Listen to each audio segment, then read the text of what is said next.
In this video, update lang tayo sa mga kaganapan sa market. Trump Media posibleng maglabas ng sariling crypto trading exchange. Solana ETF, dumami ang nag-file pagkatapos ng announcement na magre-resign na si Gary Gensler. At mga Diamond Hands, nagsisimula na nga bang magbenta ng kanilang mga Bitcoin? I-check din natin yung current price action ni BTC. At kung interesado kayo sa ganitong mga content, token reviews, crypto news, anything related to crypto, make sure to subscribe and hit the notification bell. Hay natin ang Trump Media hints at crypto trading and payments with TruthFi trademark filing. Ang Trump Media and Technology Group, ang parent company ng Truth Social, ay merong isiniwalat na posibilidad na magkaroon ito ng cryptocurrency trading and payment service dahil sa pagpa-file nila ng new trademark for TruthFi. Ang application na ito ay isinumite sa US Patent and Trademark Office, outlines a broad of services. Kasama dito ang digital asset management,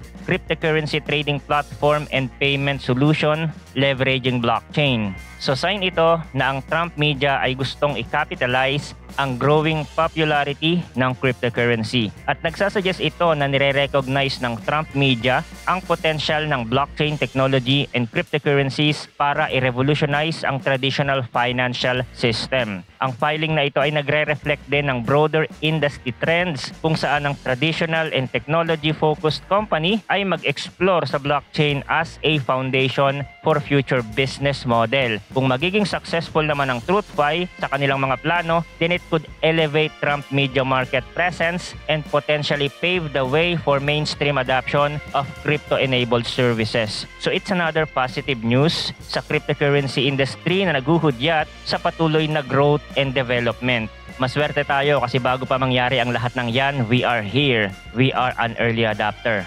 Iba pang news, Solana ETF issuers file Form 19B4 as SEC Chair Gary Gensler announced resignation.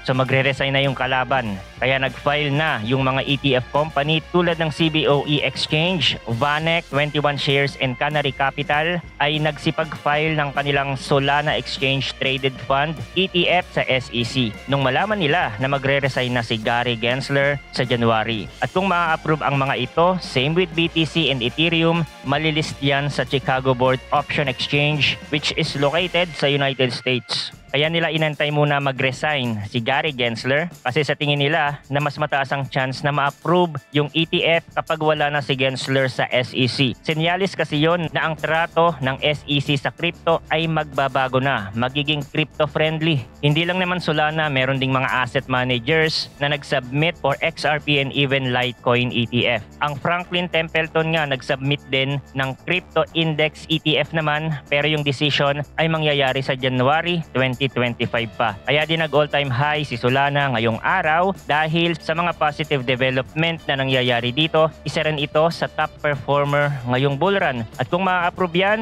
then mas tataas pa ang valuation ni Solana in the future. Iba pang balita, US Bitcoin ETF assets break $100 billion. So nangyari ito for the first time kahapon, November 21, na umabot ito ng $100 billion. Si Bitcoin lang naman ang nagdo-dominate ng ETF landscape since nang ma-launch ito noong January at lalo pang tumaas ang interest dito pagkatapos nga manalo ni Trump sa nangyaring election sa United States. Naging positive kasi yung outlook ng mga investors kay Bitcoin dahil nga sa pagkakapanalo ni Trump. At itong Bitcoin Spot ETF ay meron ng approximately $104 billion.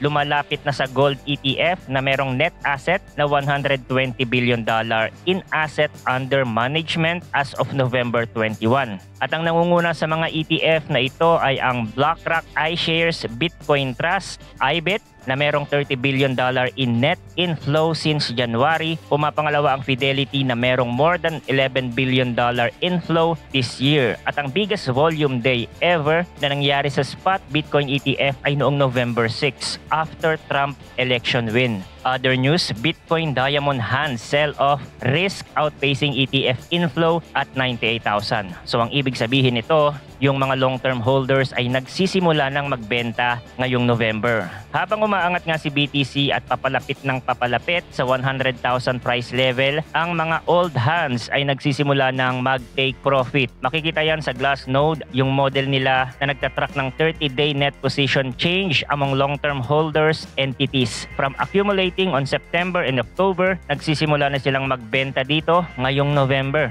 Noong November 20, the LTH or long-term holder net position ay nabawasan na ng 245,000 BTC compared sa 30 days previously. So sa loob ng 30 days, malaki yung reduction. At kung mapapansin natin, hindi naman masyadong bumabagsak ang price ni BTC dahil may mga big buyers din na nanggagaling naman sa spot Bitcoin ETF. So parang nagkakaroon ng transition from retail whales to institutional investor. At dapat yung sentiment mapanatiling ganito kasi kapag tumigil yung inflow, then mas dadami ang sellers at alam nyo na ang mangyayari sa price. At sinasuggest din sa ibang mga indicator tulad ng Bitcoin, MVRV, Extreme Deviation Pricing Bands ay nasa peak na ito. Ibig sabihin, maraming mga investors ang statistically ay merong significant unrealized profits. Nagsasuggest yon sa likelihood of profit-taking activities. So people will take profit here, hindi lang natin alam kung kailan. Pero darating yung time na yon. Kasi karamihan sa atin kaya nagki-crypto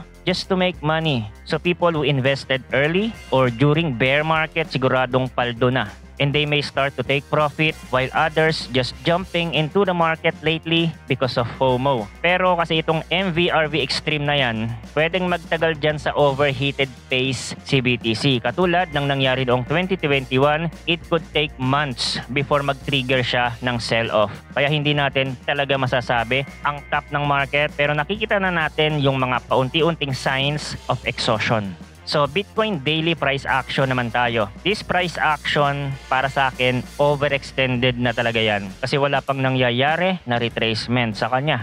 Halos kaparehas ng nangyari noong 2020 pagkatapos mabasag yung all-time high. Tuloy-tuloy yung rally hanggang December. Halos walang retracement. January na nangyari yung significant retracement. And first sign of a market top triggered around April. Pero iba naman kasi yung panahon ngayon. Hindi natin alam kung ano yung posibleng mag-trigger doon. And it's too early to tell na mangyayari na dito yung absolute top. Local top may happen around 100,000.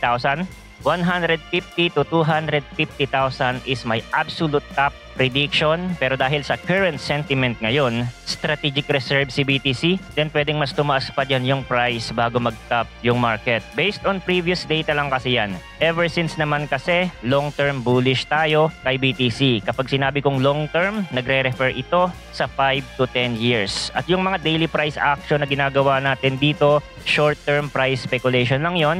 Katulad ngayon, nasa price discovery si BTC. Mahirap masabi kung nasaan ang resistance na pwede nating bantayan. Kapag na-reject na yan, doon ko palang ma-identify ang resistance level. At ang local top would trigger around 100 or 110,000. Baka doon pa lang tayo makakita ng retracement or pumasok si BTC sa sideway movement. Then habang nangyayari yun, doon naman magrarally ang mga altcoins.